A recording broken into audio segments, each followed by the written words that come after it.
जैसे तो यज्ञ कभी नहीं करा पाओगे, लेकिन बेटी आएगी तो यज्ञ होगा, विवाह यज्ञ होगा, धनुष यज्ञ होगा, यज्ञ होगा। अब हमारे यहां भी यज्ञ होगा, ये खुशी होना चाहिए। खेती भी जब प्रसन्न होती है जब बेटी घर में होती है, जब घर में बेटी होती है तो खेती भी प्रसन्न होती है। इसलिए जनक सुकृत मूरत वेदेहि, दशरथ सुकृत राम धर देहि।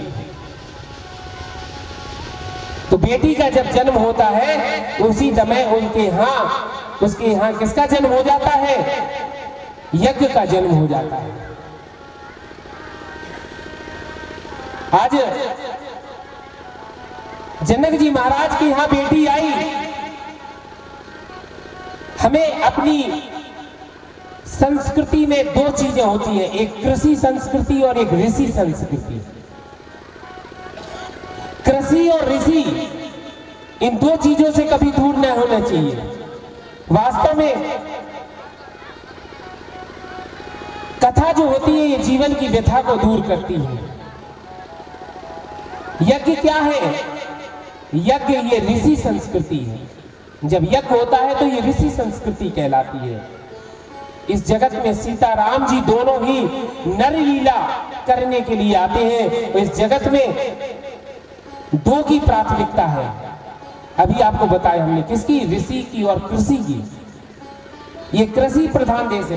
बचपन में पढ़ा होगा, किताबों में लिखा रहता है भारत एक कृषि प्रधान देश है। तो कृषि प्रधान का मतलब हुआ कि हम कृषि से और ऋषि से अलग नहीं हो सकते हैं। यज्ञ से ब्रह्म श्री राम साकार रूप से प्रकट हुए और भूमि से ब्रह्म श्री जानकी मैया के रूप में प्रकट हुए।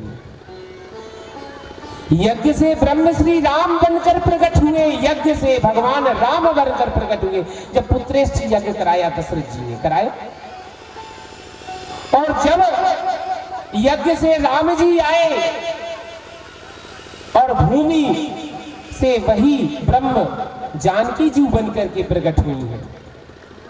गिरा अर्थ जल बीच सम कहियत भिन्न न भिन्न, बंदो सीता राम पद जिनय परम प्रिय थे। राम और सीता अलग नहीं है। जो राम है वो सीता है, जो सीता है वो राम है। यज्ञ ये हमारी सनातन संस्कृति की ऋषि परंपरा है। और ब्रह्म, वही ब्रह्म मिथिला में भूमि से जानकी जी के रूप में प्रकट हुआ। ये कृषि संस्कृति है। कौन सी संस्कृति है? कृषि। इसलिए हमें ऋषि और कृषि संस्कृति को मानना चाहिए। भगवान का जब अवतरण होता है तो प्रकृति भी वैसी ही बन जाती है। पालन सुन धरणी अद्भुत करणी। सुर धरणी का पालन करने के लिए, अद्भुत करने के लिए भगवान जन्म लेते हैं। उनका मर्म कोई नहीं जान सकता है। जब भगवान का प्राकट्य होता है तो भगवान के प्राकट्य से पहले हमें भगवान तक पहुंचना है। और भगवान तक जब पहुंचते हैं हम, तो सबसे पहले हमें दशरथ जी के पास चलना होगा, अयोध्या में चलना होगा। और जब अयोध्या में चलते हैं तो अयोध्या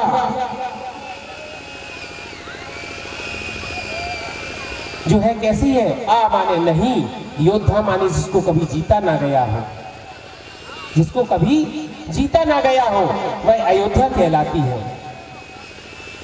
और अयोध्या में भगवान राम जी के पिता हैं दशरथ जी महाराज। और दशरथ जी महाराज जो है, दशरथ किसे कहते हैं? दशरथ का मतलब होता है जिसने अपनी 10 इंद्रियों को वश में कर रखा हो। 10 इंद्रियां कौन कौन होती हैं? 5 कर्मेंद्रियां, 5 ज्ञानेंद्रियां और 1 मन, ये मिलाकर के 10 हो गए। जो 10 जिसके बस में होते हैं वह दशरथ होते हैं। महाराज दशरथ जो है ये जिनका रथ जो है, जिनकी गति सब जगह थी, जो सब जगह जा सकते थे, ऐसे महाराज दशरथ हैं। महाराज दशरथ, एक बार की बात है, एक बार भूपति मन माही, है गिलानी मोरे सुख नाही। एक बार भूपति मन माही, है गिलानी मोरे सुख नाही।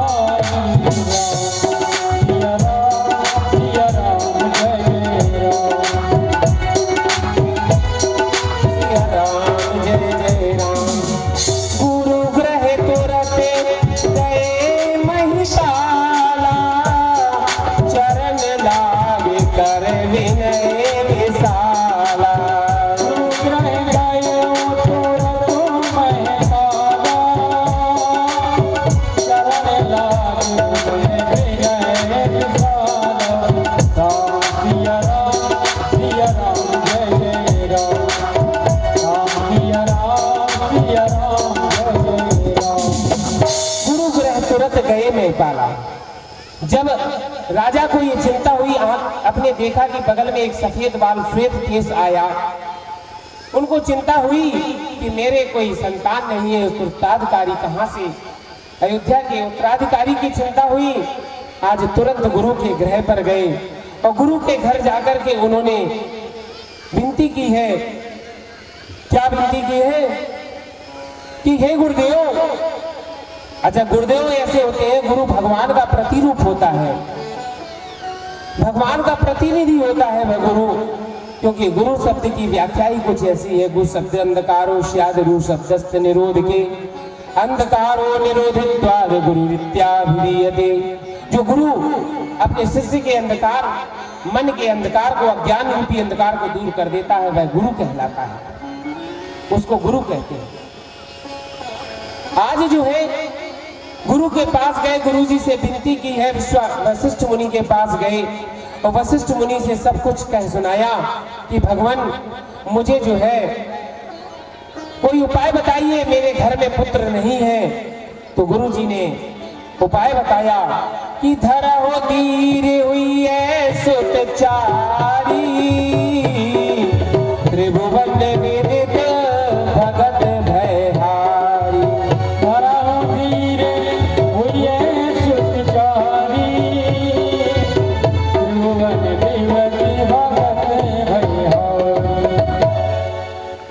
धीरे धैर्य धरो राजन, आने वाले समय में तुम्हारे एक नहीं, दो नहीं, तीन नहीं, चार पुत्र होंगे और तुम्हें वह पुत्र सुख भी प्राप्त होगा। इसलिए यदि आप पुत्रेष्ठ यज्ञ करवाएं और वो भी श्रृंगी ऋषि के द्वारा, तो निश्चित ही आपके घर में यज्ञ भगवान की कृपा से पुत्र का जन्म होगा। जब ये कहा है तो फिर वह राजा दशरथ आज गुरु के पास गए और गुरु के साथ में श्रृंगी ऋषि के पास गए। श्रृंगी ऋषि को बुलाया, श्रृंगी ऋषि आए, उन्होंने पुत्र कामेष्ठी यज्ञ कराया है। और पुत्र कामेष्ठी यज्ञ कराने के उपरांत जब यज्ञ पूर्ण हुआ तो यज्ञ में जब राजा ने पूर्णाहुति दी और पूर्णाहुति जब दी है तो पूर्णाहुति से ही वह चरु यज्ञ भगवान ने दिया है। बोलो यज्ञ भगवान की जय। जब यज्ञ भगवान ने चरु दिया तो उस चरु को उन्होंने, उस खीर को अपनी तीनों रानियों में आधा भाग कौशल्या माता को दिया है और आधा भाग में सुमित्रा और केकई को दे दिया है। केकई जी को दे दिया है और केकई जी ने अपने आधे में से आधा दे दिया सुमित्रा को, और कौशल्या माता ने भी अपनी आधी में से आधा दे दिया है सुमित्रा को। इस प्रकार से सुमित्रा माता के को दो भाग प्राप्त हुए हैं। और इधर जो है अब भगवान गर्भ में आ गए हैं और जैसे ही गर्भ में आए हैं अब तो अयोध्या बड़ी सुहावनी लगने लगी है। नगरी हो अयोध्या सी, रघुकुल सा घराना हो, रघु नगरी हो अयोध्या सी, रघुकुल सा घराना हो, शरण हो राघव की जहाँ मेरा ठिकाना हो, शरण हो राघव की जहाँ मेरा ठिकाना हो।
शरण हो राघव से, जहाँ मेरा ठिकाना हो।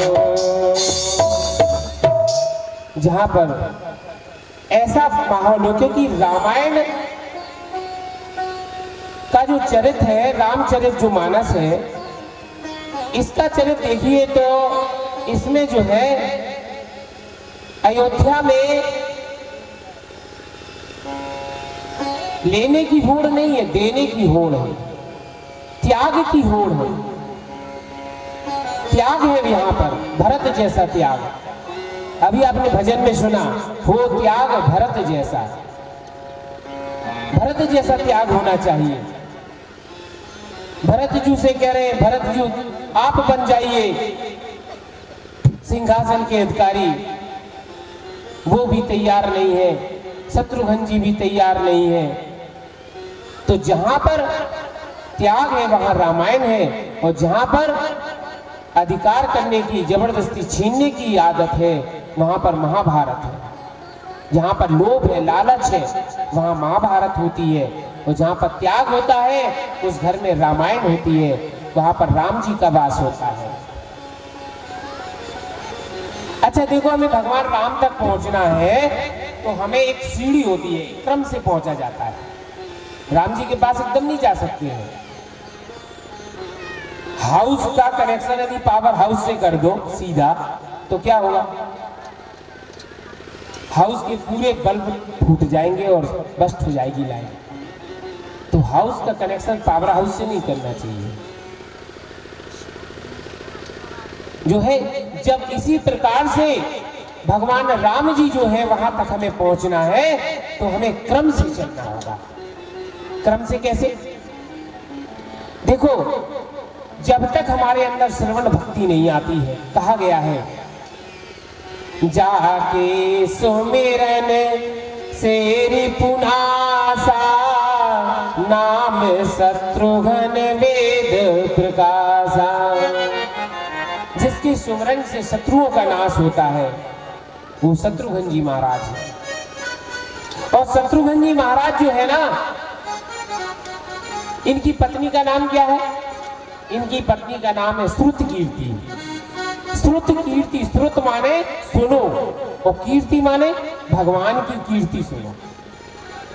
जब श्रुत कीर्ति मैया, जब भगवान की कीर्ति हमारे कर्ण कुहर से होकर के हृदय में पहुंचती है, तो हृदय में जो शत्रु छिपे बैठे हैं वो हृदय के शत्रु भाग जाते हैं। बात समझ में आ रही? नहीं आ रही? समझो, आपका कोई मकान हो, उस मकान में यदि किराएदार को रखना हो तो मकान खाली करना पड़ेगा कि नहीं करना पड़ेगा? करना पड़ेगा ना। कि भरा हुआ मकान हो, कोई रहता हो, उसमें आप लोग रहते हो और किराएदार से कहते हो आज भैया तुम भी अपना डबल बेड डाल लो, तुम भी अपना सामान लो। तो हमें पहले अपने ग्रह को, अपने घर को खाली कराना पड़ेगा, करना पड़ेगा। तो घर खाली कब होगा? इसी प्रकार से जब श्रुत कीर्ति मैया, यानी श्रुत माने सुनना और कीर्ति माने भगवान की कथा, भगवान के गुणगान, जब ये हम सुनते हैं, जब हृदय में कर्ण कुहर से होते हुए जब भगवान के भजन, भगवान की कथा जब अंदर जाती है, तो ये हृदय में जाकर के, अच्छा हृदय में कब जाएगी और भगवान हृदय में कब पहुंचेंगे? जब पहुंचेंगे जब अंदर का घट तुम्हारा खाली होगा। ये घट है, इसको भी घट कहते हैं। इस घट में जब खाली होगा, ये घट खाली होगा, इसमें बैठे कब्जा कर लिया। इस घट में किसने कब्जा कर लिया है? काम ने, क्रोध ने, लोभ ने, मद ने, मात्सर्य ने, अभिमान ने, इसमें अधिकार, इसमें कब्जा करे बैठे इस घड़े के, इस घट के अंदर, हृदय के अंदर। हृदय भी एक कमरा है, उस कमरे में ये 4-4, 5-5 लोग रह रहे हैं। अब ये 5 लोग नहीं हटेंगे तो बताओ भगवान कैसे आ जाए? तो पहले तो कमरा खाली करो, जब तो किराएदार को बुला, और कमरा ही खाली नहीं हुआ तो किराएदार आए कैसे? तो कहने का तात्पर्य है कि जो हृदय में शत्रु छिपे बैठे हुए हैं, काम, क्रोध, लोभ, मद, मात्सर्य, मोह, इनको सबका विनाश करना है। और इनका सब हम विनाश करेंगे तो इसके लिए क्या करना होगा? थम भगति संतन कर संगा, दूसरी रति मम कथा प्रसंगा।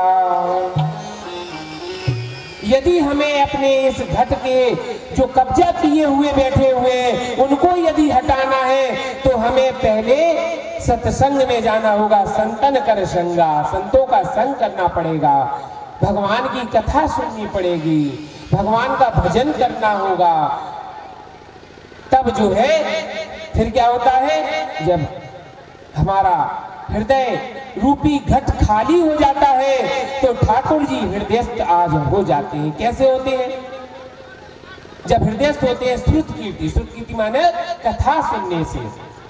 तो जब श्रुत कीर्ति मैया आएंगी तो लक्ष्मण जी आएंगे, और लक्ष्मण जी कब आएंगे?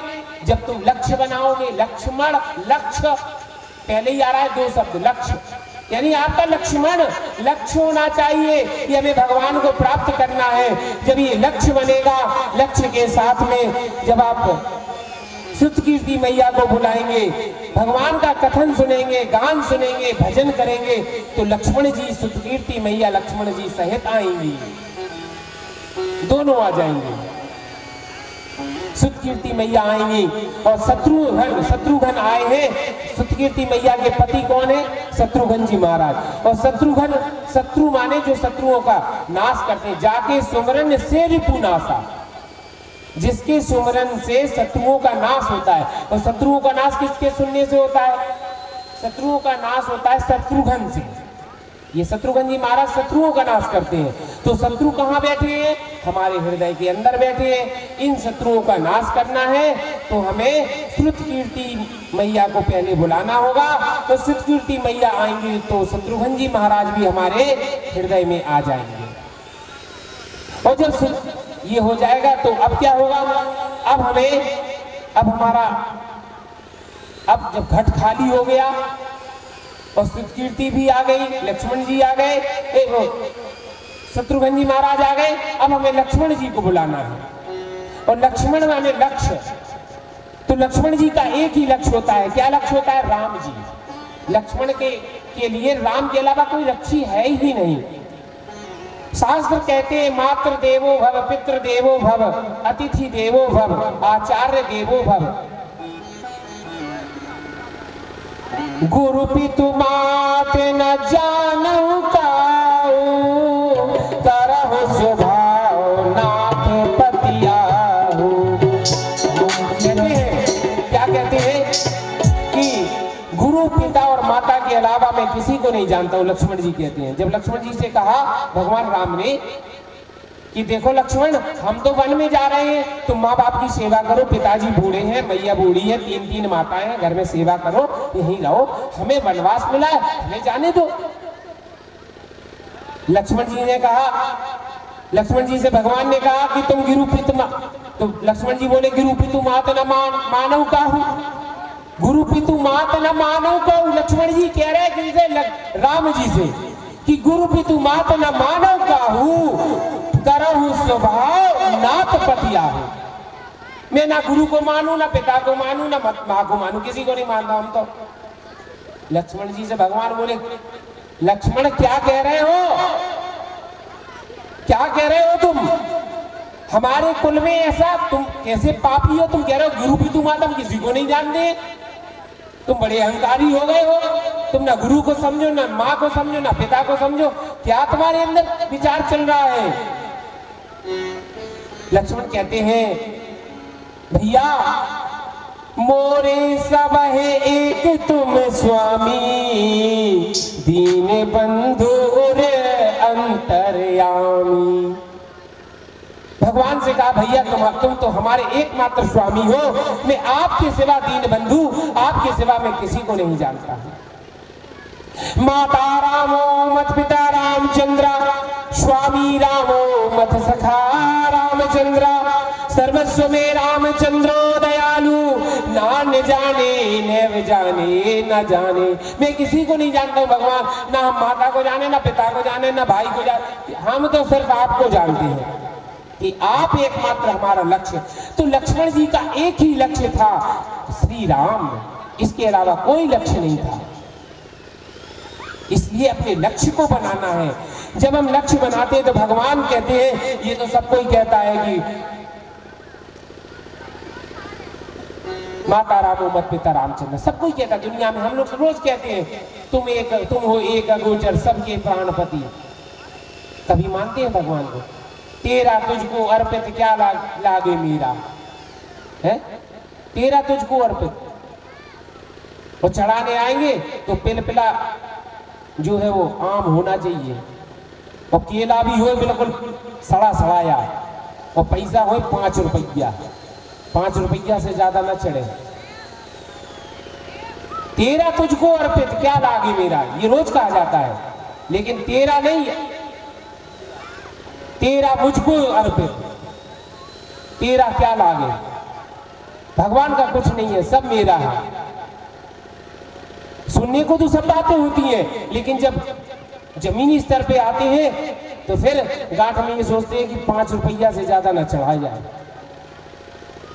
सड़ा सड़ाया केला चढ़ाया जाए, भगवान को वो चीज चढ़ाओ जो कोक न खाते हो घर में। फटे फटाए रुपया, तो ऐसा नहीं होना चाहिए। क्या होना चाहिए? भगवान कहते हैं, ये तो सबको ही कहता है लक्ष्मण, तुम भी कह रहे हो, ऐसा तो सबको ही कहता है कि माता पिता सब तुम हो हमारे। ये तो सबको ही कहता है गुरु पितु मात न जानू का हो, तुम्हें माता च पिता तुम्हें बंधुश्च सखा तुम्हें विद्या गुरु, सबको ही कहता है, लेकिन कभी कोई मानता है? भगवान कहते हैं कि इसी प्रकार जब जीवन में लक्ष्य सुदृढ़ हो जाता है तो समझ लो कि लक्ष्मण जी का प्राकट्य हो जाता है। और लक्ष्मण जी जब प्रकट होते हैं तो उनकी पत्नी कौन है? उर्मिला। उर माने क्या होता है? उर माने हृदय, और मिला माने मिल गए। और उर्मिला जी आ गई, लक्ष्मण जी भी आ गए हृदय में। जब लक्ष्य होगा तो उर्मिला यानी उर्मे भगवान हृदय में हृदयस्थ हो जाएंगे। और फिर कौन आते हैं? फिर हम आते हैं भरत जी।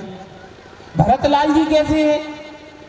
विश्व भरण पोषण कर जोई, ताकर नाम भरत अस होई। भर देने वाला, जो भर देता है, किसको भर देता है? भरत चरित कर नेम, तुलसी जो सादर सुनहि, सिय राम पद प्रेम, अबसि होए भव रस विरति। भरत का मतलब होता है भर देना।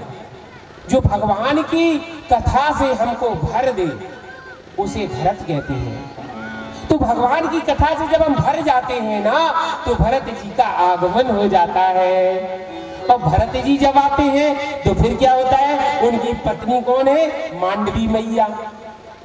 मांडवी का मतलब होता है ब्रह्मांड, अंड। मांड अंड शब्द आ रहा है, ऐसे ही ब्रह्मांड और मांड अंड इसमें भी है। तो ब्रह्मांड में चराचर प्राणियों के प्रति जो हमारे हृदय में जो प्रेम हो जाता है, उससे मांडवी मैया भी आ जाती है। नहीं आई बात समझ में? मांडवी का मतलब होता है ब्रह्मांड, और ब्रह्मांड में जब हमें हर व्यक्ति से प्रेम हो जाएगा तो परमात्मा हमारे हृदय में भर जाएगा। भरतलाल आएंगे तो मांडवी मैया आएंगी, और मांडवी मैया आ गई तो मैं ब्रह्मांड में सिय राम मैं सब जग जाने। तो फिर चारों तरफ हमें भगवान का दर्शन होने लगता है, सब तरफ भगवान का दर्शन होता है। और जब सबका दर्शन होता है तब भगवान राम जी आते हैं, क्योंकि जब इतनी पीढ़ियों को पार करते हैं, इतनी सीढ़ियों को जब हम चलते हैं, तब हम आते राम जी आते हैं, जिनको कहते हैं रम क्रीडायाम, जो योगियों के हृदय में रमण करें, जो योगियों के हृदय में रमण करते हैं, उनको कहते हैं राम। राम जी कैसे हैं? राम जी हैं रामो विग्रहवान धर्मः। राम धर्म का स्वरूप है, राम धर्म की मूर्ति है, राम आनंद की मूर्ति है, जो आनंद सिंधु सुख राशि, जो आनंद सिंधु सुख राशि, करते त्रैलोक उपासी,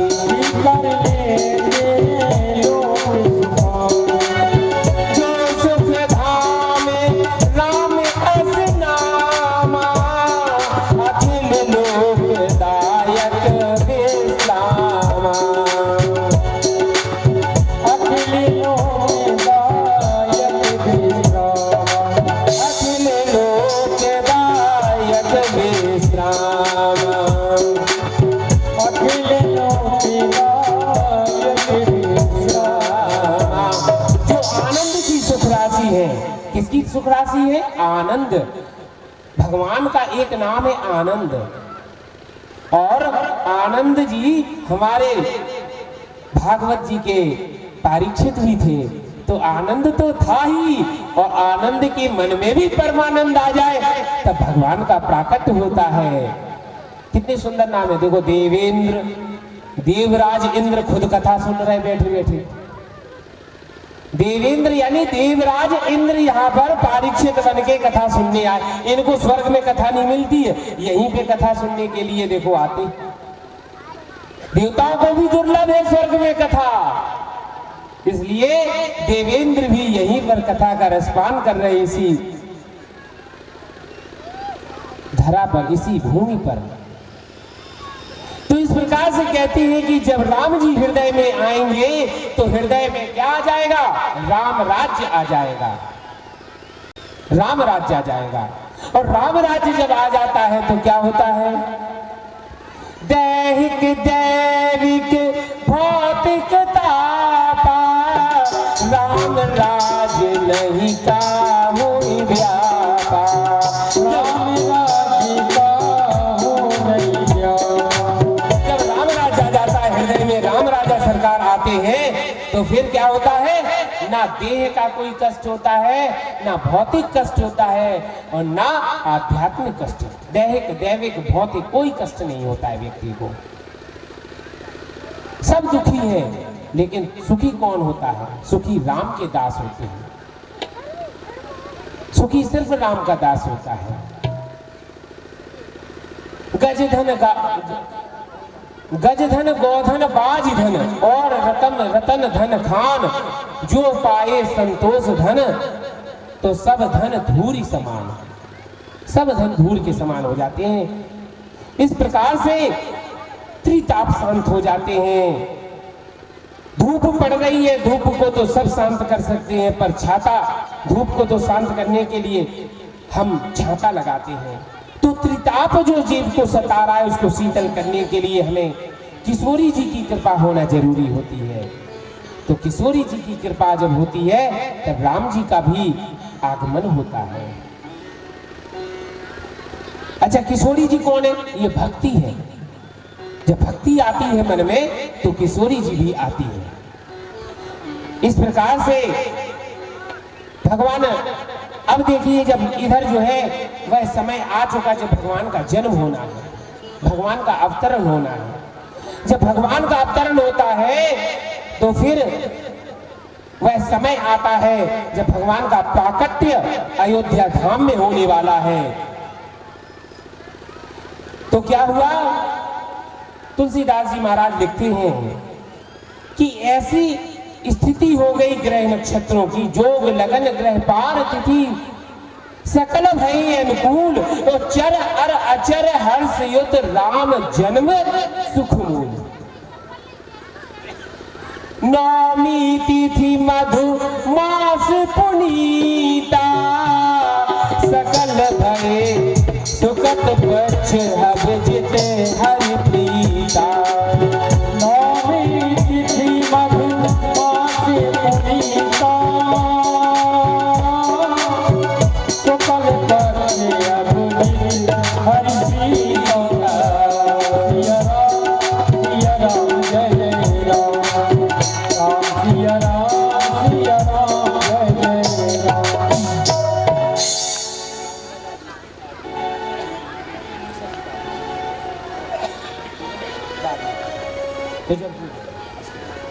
एक बार बोल, जोर से बोलिए, रामलला सरकार की जय। अच्छा, अब जब रामलला सरकार का अब जन्म होने वाला है तो क्या हुआ? मध्य दिवस अति शीत न घामा, पावन ग्वाल लोक विश्रामा। अच्छा, क्या हुआ कि जब नौवीं तिथि आई, चैत्र मास के महीने में नौवीं तिथि के दिन भगवान ने, जब शुक्ल पक्ष था, अभिजित नक्षत्र था, अभिजित नक्षत्र 11 बजे आता है, पौने 12 बजे रोज आता है, पौने 12 बजे, पौने 12 से लेकर के पौने 1 बजे तक जो भी काम किया जाता है वो शुभ होता है। कोई भी काम यदि शुरू करो तो हमेशा पौने 11 और 12:30 के बीच में करो तो उसका फल बहुत अच्छा प्राप्त होता है। कभी कोई मुहूर्त नहीं देखना है, कोई भी काम करना है तो करेक्ट 12 बजे करिए, क्योंकि ये अभिजित नक्षत्र होता है। इस नक्षत्र में जो भी कोई, इस लग्न में जो भी कुछ काम किया जाता है उस समय शुभ होता है। शीतल मंद सुरभि बहुबाऊ, शीतल मंद सुगंधित वायु बहती है, हर्षित सुत सुर संतन मन चाहो। अच्छा, जब ऐसा माहौल बना कि चारों ओर से बिल्कुल शीतल मंद सुगंधित वायु बहने लगी, हर्षित सुर संतन मन चाहो, संतों का हृदय मग्न हो गया, अग्नि प्रज्वलित होने लगी हैं। इधर जो है वन कुसुमित गिरगन मणि आरा, श्रवय सकल सरितामृत धारा। वन में जो पुष्प खिलाए और सरिताएं जो है नदियां पूरी लबालब जल से भराई, और चारों ओर पक्षी चहक रहे हैं। इतना सुंदर वातावरण हो गया है कि श्रवय सकल सरितामृत धारा। पर्वतों से मणियां निकलने लगी, नदियों में स्वच्छ निर्मल जल बहने लगा है। उसी समय भगवान का प्राकट्य होता है तो देवता सब आकर के स्तुति करने लगते हैं। देवता स्तुति करते हैं और कहते हैं, क्या कहते हैं?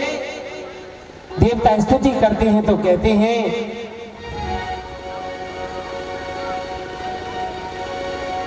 जय सूर्य नायक।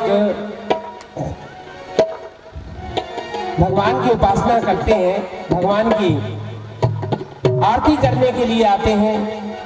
उन्होंने भगवान की वंदना की, नमः परम कल्याणम, नमः परम मंगलम, नमः परम कल्याणम, नमः परम मंगलम,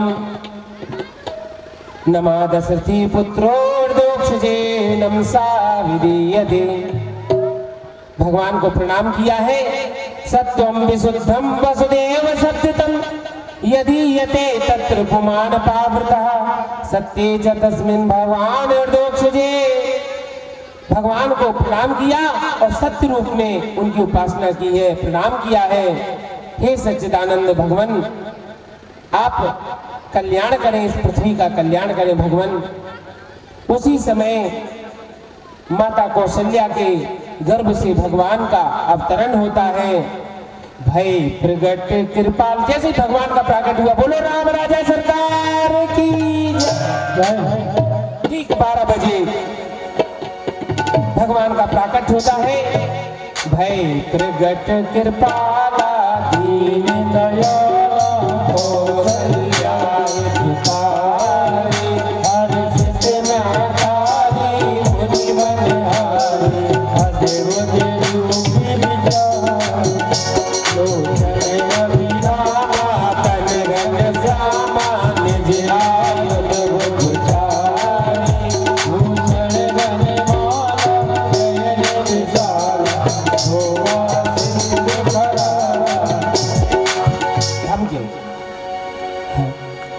भगवान का जब प्राकट होता है तो सारे जितने देवी देवता थे सब अयोध्यापुरी का चक्कर लगाने लगे हैं।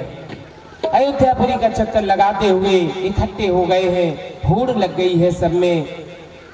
यहाँ पर जैसे ही जब वह समय आ जाता है तो उसी समय सब देवगण मिलकर के आरती उतारते हैं और भगवान की वंदना करते हैं। कौशल्या मैया कहती हैं, भय प्रगट कृपाला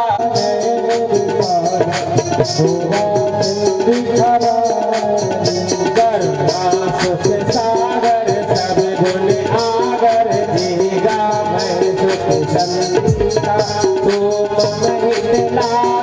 जन अनुरागी प्रगट श्री करता ब्रह्मांड निकाया निर्मित माया प्रतिवेद कहे मन और सौभागी है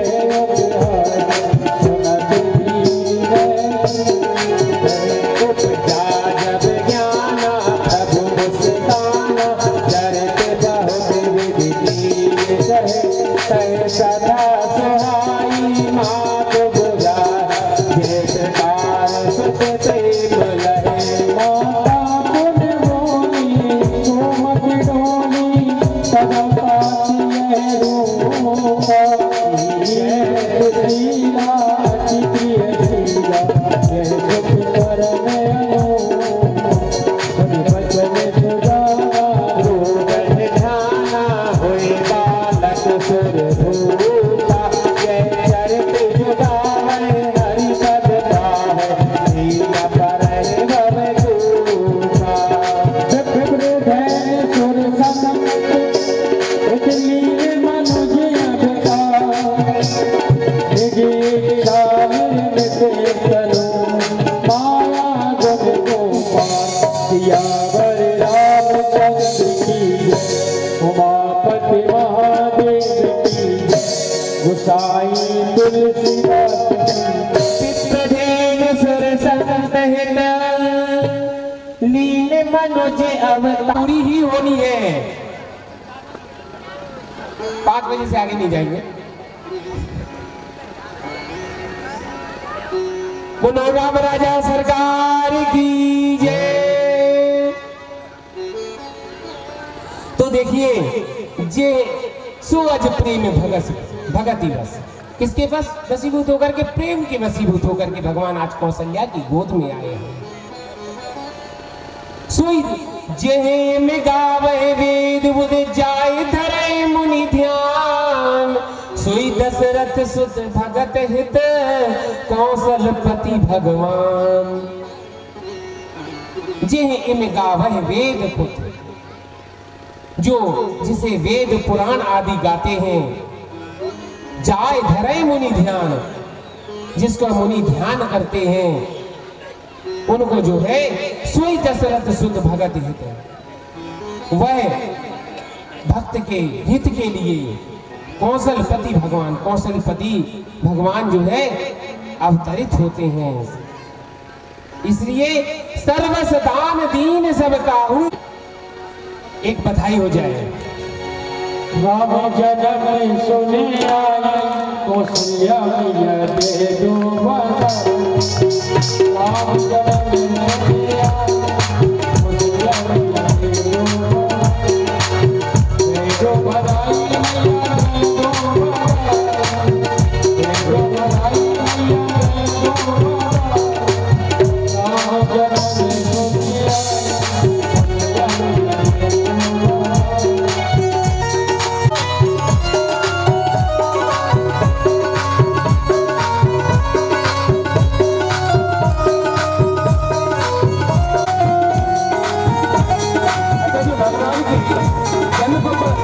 भगवान का जब जन्म होता है उस जन्म का कारण जो नृत्य नहीं करता है तो समझने की बड़ा पाप का भागी होता है।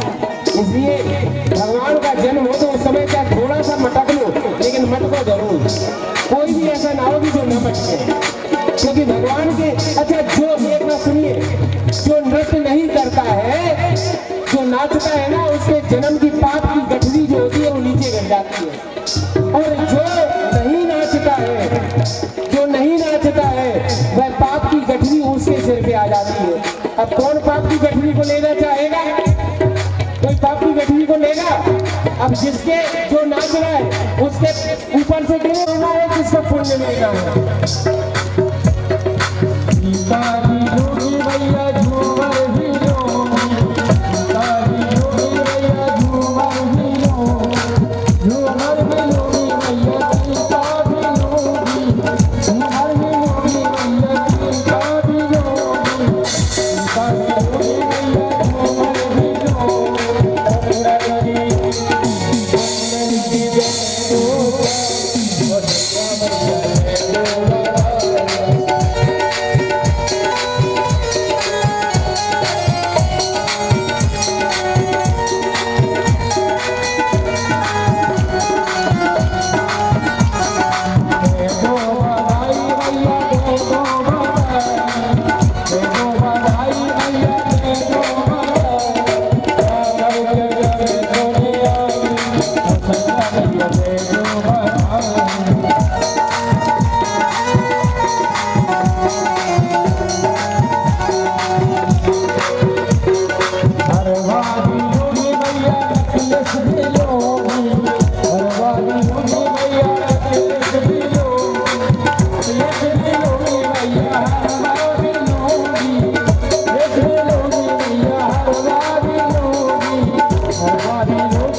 रघुरैया अवध में बाजे बधैया। जन्म लियो रघुरैया अवध में बाजे बधैया।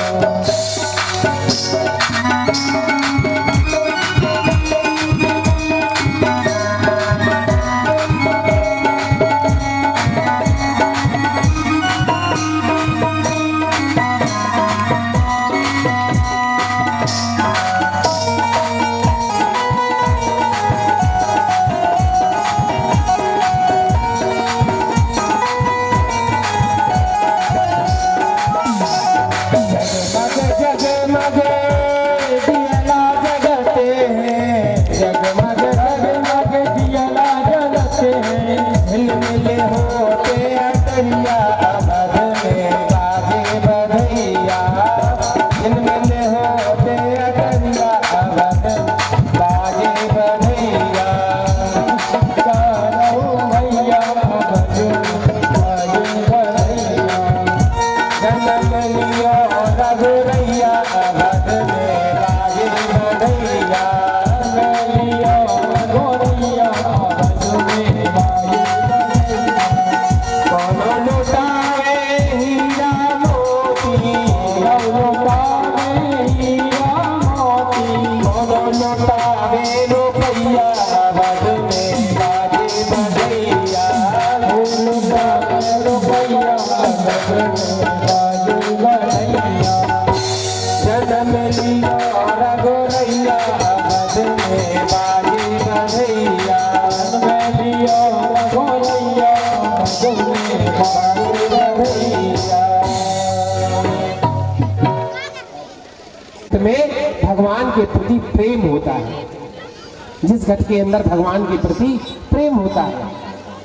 और भगवान का तो ऐसा चरित्र है कि जितना उसको सुनोगे उतना अच्छा। आपने सब चरित्र सुने, दुनिया में बातें सुनते हैं, लेकिन भगवान की कथा आप कितने भी बार सुनी होगी, कभी भी ये आपको नहीं हुआ होगा महसूस कि मैं भगवान की कथा अब हम सुन चुके हैं, चाहे जितनी सुनी हो। लेकिन फिर भी जब कथा सुनेंगे आंख से देखो, दृष्टि होना चाहिए। कैसी होना चाहिए?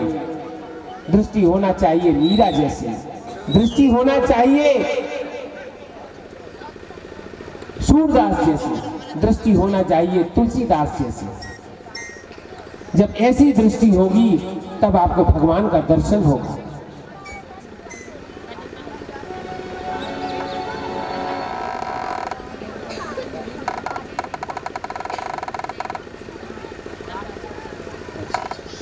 ये हमारे जो परीक्षित है राम कथा जी के, देवेंद्र कुशवाहा जी, इनके ससुर पिता समान है, सरसई से आए हुए हैं।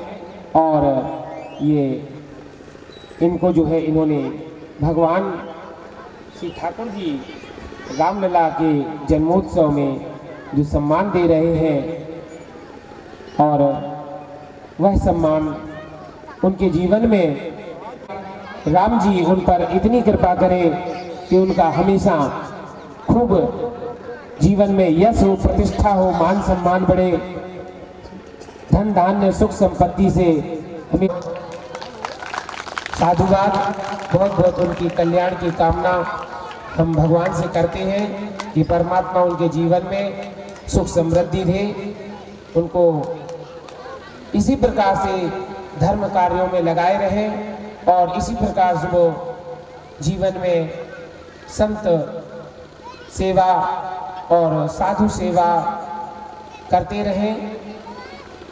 यदि वो ऐसा हमेशा करते रहते हैं तो भगवान की ये बड़ी कृपा है, क्योंकि बिना भगवान की कृपा के व्यक्ति को ये सब चीज़ें थोड़ा दुर्लभ होती है। परमात्मा की कृपा बनी रहे तो हमेशा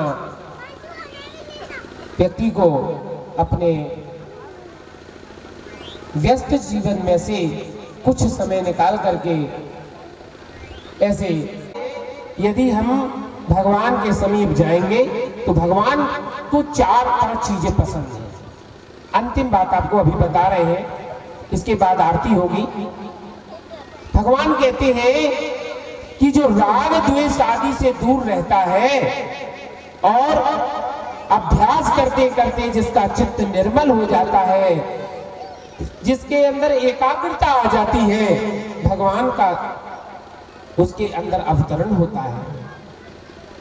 कहते हैं तितिक्षा कारणिका सुहृद सर्वदेहिनाम अजात शत्रुवः शान्तः साधवः साधु भूषणः। तितिक्षा किसको कहते हैं? जिसके अंदर सहनशीलता हो, जिसके अंदर सहनशीलता होती है, जिसके अंदर दयालुता होती है, जिसके अंदर जो है किसी से शत्रुता ना करने का उद्देश्य रहता है, जो किसी से शत्रुता नहीं करता है, किसी को अपना बैरी नहीं मानता है, जो मैत्री भाव जिसके अंदर होता है, शांत होता है, क्योंकि शास्त्र कहते हैं कि शांत रहना चाहिए। शांत शास्त्रों के अनुसार चलने वाला शांत होता है। जिसके अंदर ये सब चीजें होती हैं, भगवान कहते हैं मैं उस इस प्रकार से व्यक्ति को अपने जीवन में सहनशीलता, दयालुता, मित्र भाव आदि अपने अंदर रखना चाहिए। बातों को अपनाएंगे तो रामलला हमारे हृदय में अवतरित होते हैं। इसलिए साधु ऐसा चाहिए जैसे सूफ स्वभाव, साधु ऐसा होना चाहिए, भक्त का स्वभाव ऐसा होना चाहिए कि वो सार सार को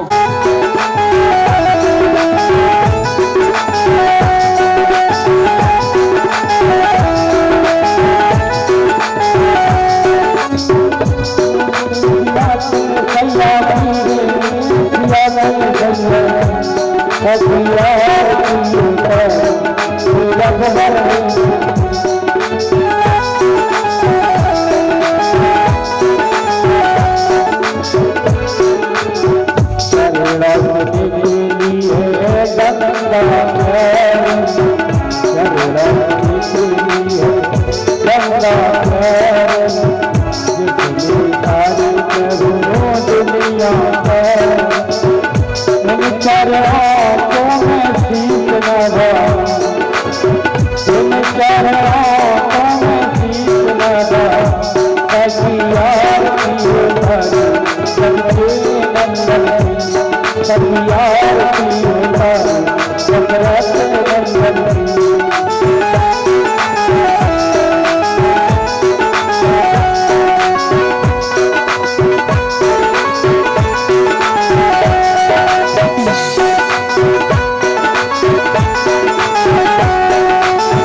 शरणं मम देवी त्वमेव शरणं मम देवी। रामलला सरकार की जय, भक्त वत्सल भगवान की जय, बांके बिहारी लाल की जय, हनुमान जी महाराज की जय, जगत जननी माँ भवानी की जय हो। परीक्षित महाराज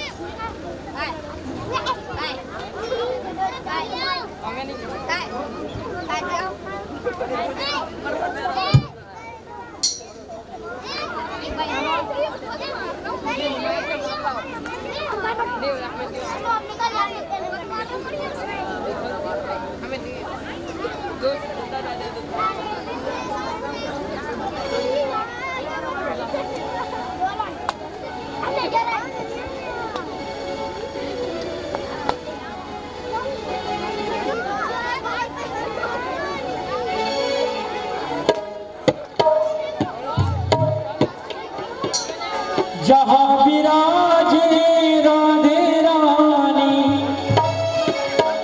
अलबेली सरकार सवरिया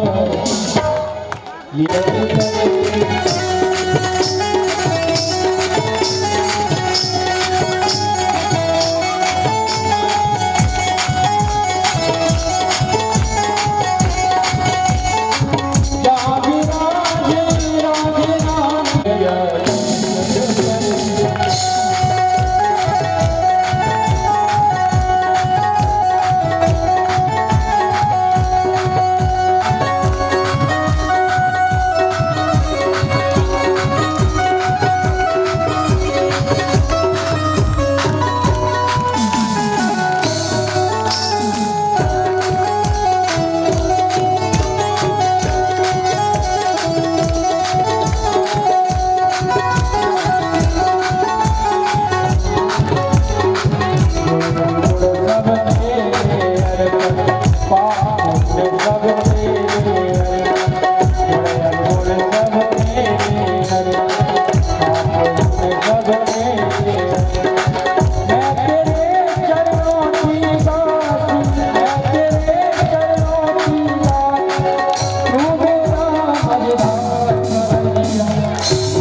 सवरिया सवरिया